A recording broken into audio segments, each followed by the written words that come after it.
سلام يا شباب، انتم مستوعبين البطولة اللي بيلعبها اهلي صنعاء؟ بطولة كأس الخليج للأندية. والله عاد انا استوعبتها اليوم.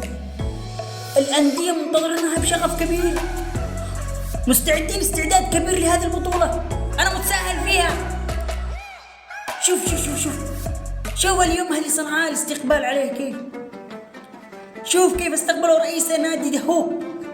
رئيس نادي دهوك استقبل اهلي صنعاء بالورود. كبير انت يا دهوك.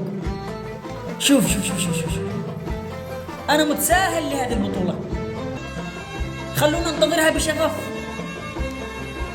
انا مش قادر انتظر لبكرة، مش قادر انتظر لبكرة عشان اشوف المباراة. شوف الملعب فين، من اكبر الملاعب في العراق. وزيد اعرفكم اكثر عن دهوك. دهوك من اكبر الاندية اللي تمتلك قاعدة جماهيرية كبيرة في العراق.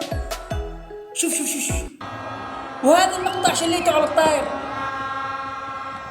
ما بحثت اكثر عن الجماهير، معه جماهير مجنونة.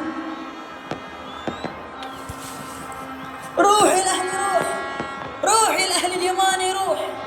فايز ولا مهزوم، لك الشرف انك تشارك ببطولة كبيرة مثل هذه.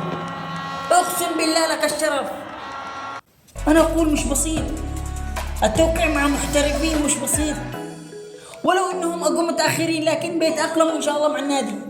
البطولة ما زالت طويلة، عادي اول مباراة لا رحنا فيها. معاك انا والله، معاك الاهلي.